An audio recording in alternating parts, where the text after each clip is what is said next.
If you're on a medication like Zepbound, it's just a matter of time before you're asking yourself if you should move up in dose or stay where you are. So today I wanted to share a couple of questions that I've asked myself that have helped me decide whether I'm moving up or staying on the dose that I'm on. Hi, my name is Jill. I'm 44. I'm a mother of 10, and I have been on Zepbound since February of 2024. So I am by no means an expert, but I have learned a couple of things along the way. And so I just thought that this would be a useful video in helping you kind of gauge whether you should move up or not. And obviously I feel ridiculous having to even mention this, but I am not a doctor. I, don't have any thing to do in the medical field. So this is not like official medical advice. I'm just sharing kind of like some tips and my own personal guidelines. Okay, we're just gonna jump right in. So the very first question that I ask myself when considering if I should move up in dose or not is whether the food noise has come back. So I know when I started this medication, I felt it working almost immediately. Like within a couple of hours, I felt it working. Now, I know that that's not the case for everybody. I know that some people go a whole month on 2.5, and you have even still some other people that are on 5 and really don't feel the effects of like the food noise quieting down. But to me, that was a huge indicator that this medication was working, because that was like the first thing that I experienced, that and just like the feeling of fullness. So that's always my first question. Is the food noise coming back? Am I struggling more with cravings? Am I feeling like I'm eating more than usual? Am I hungrier, than usual? If my answer to that is no, then I stay on the dose that I'm on and just kind of continue to improve my diet and making sure that I'm, eating enough protein, drinking enough water, all of those things. If my answer is yes, food noise is back, I'm ravenous or whatever it is, then the very next question I ask myself is, have I been stalled for at least 8 weeks? Like, have I not been losing weight for at least 8 weeks? And I know you guys know this already, but there's going to be times where your body just kind of needs a minute to kind of like recuperate a little bit. And so you just won't be losing weight, and you could be doing all the right things and nothing is happening. So that actually happened to me on my 4th month on this medication. I started the month off at, I believe it was 181 pounds, and I finished the month at 181 pounds. I didn't lose any weight. Well, I lost and gained the same 1 or 2 pounds that entire month.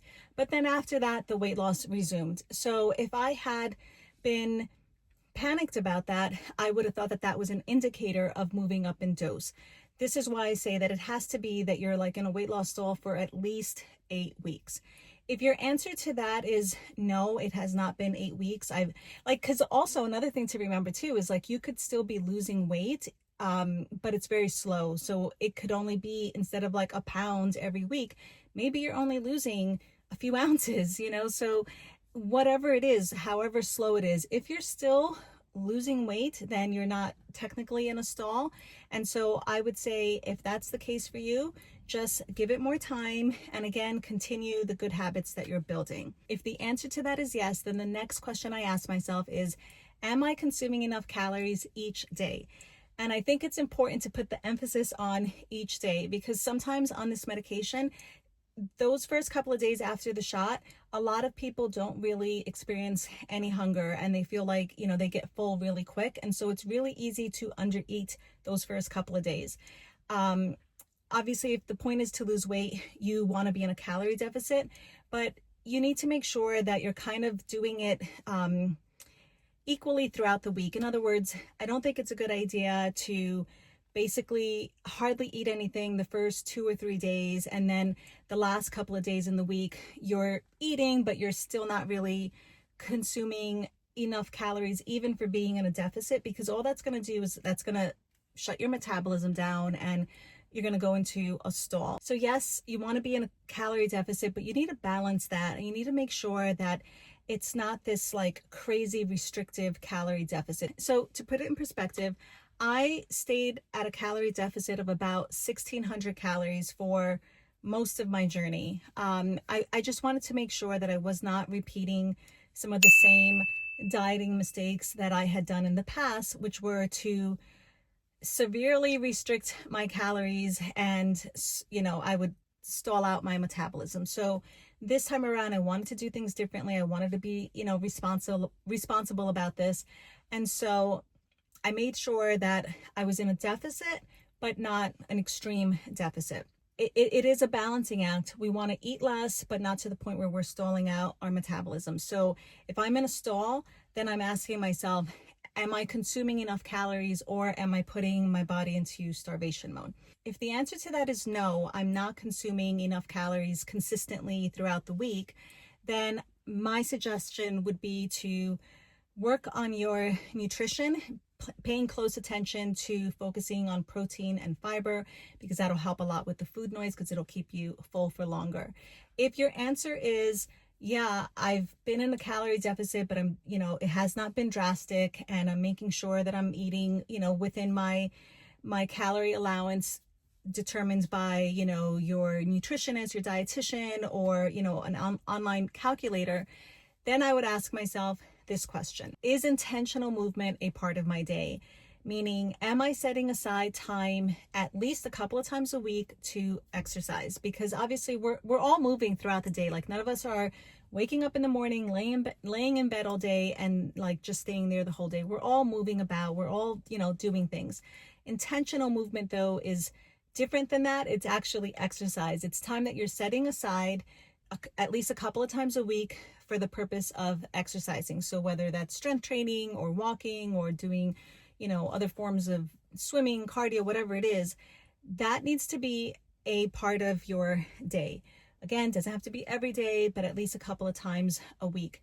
So if your answer to that is no, then I would say just increase your movement a little more before you increase your dose. If your answer to that question was yes, I'm exercising several times a week, so I'm strength training 3 times a week, or I'm walking 5 days a week, or whatever the case may be, then the next question I would ask is, have you been in a calorie deficit for more than 4 months? If your answer to that is no, then I would say give it more time and continue to build the habits that you're already building. So continue to dial in your nutrition, making sure that you're focusing on protein and fiber, doing all the good things that you're already doing.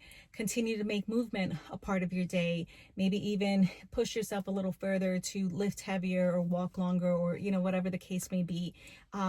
Work on mindsets, because we know that so much of this journey is mental, and sort of pushing past these old mindsets and old habits that have held us back, not just on weight loss journeys, but just in life in general. So working on recognizing those, I think, is so important. And honestly, I say it all the time, but I feel like that's half the battle. And I know for me personally on this journey, the biggest mindset that I've had to overcome is my all or nothing mentality. That has been something that has consistently come up throughout this journey, and it's something that I'm really aware of now. And so I work really hard when I feel that creeping in to recognize it, acknowledge it, and figure out ways to bypass that. So yeah, I would just say continue working on everything that you're doing right and give it more time. If your answer was yes, I've been in a calorie deficit for more than 4 months, then I would recommend eating at maintenance calories for a time, and you'll have to figure out how long you want to do that for. The purpose of that is to sort of reset your metabolism and just give your body a break, because when you've been in a calorie deficit for many months, it's stressful on your body, and your body can get overwhelmed. And what happens is that your metabolism adapts to it and it slows down. And when that happens, it makes it really, really difficult to lose weight. So what a lot of us will do is, we're not losing weight at, let's say, 1,500 calories. And so we reduce our calories even more in order to lose weight. And that might work for a while, but eventually you're going to get to the point where you're hardly eating anything, and you realize that you're still not really losing weight, or you are losing weight, but only if you eat, 1,200 calories a day or 1,000 calories a day, or, well below whatever your basal metabolic rate is.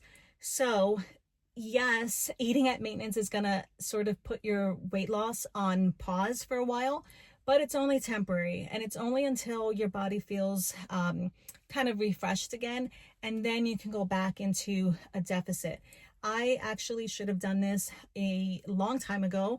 I didn't, and instead I was stalled out for 3 months. And By stalled out, I really truly mean stalled out. And I wish that I had done this. I didn't, and I just wanted to kind of beat my body into submission, and my body was not, it wasn't having it.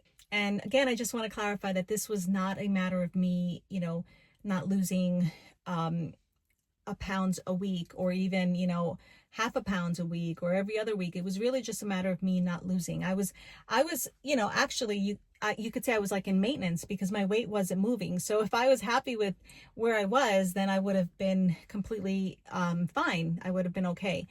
I wasn't, and I wanted to continue losing weight. And so what I decided to do was to reverse diet. So I wanted to slowly increase my calories until I got to the point where my body wasn't being stressed out.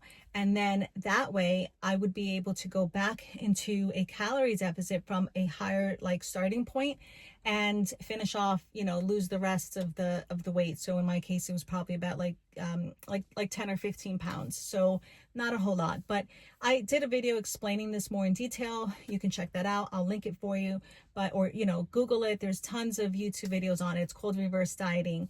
But basically, I would suggest that you eat at maintenance for a time and give your body a little reset, and then come back to going into a deficit. If you're completely opposed to that, because I know a lot of people on a weight loss journey have a hard time wrapping their heads around the fact that they may have to eat more to lose weight.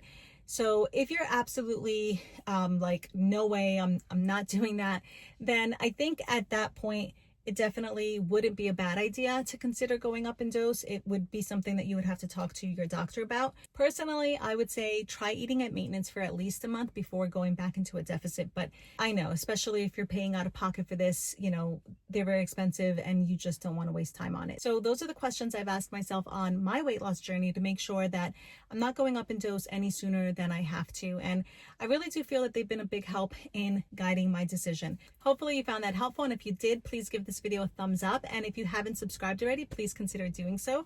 Also, I did make a flow chart that you can print out and just kind of hold on to for your reference, or you could even just take a screenshot of it and keep it on your phone and refer to it as needed.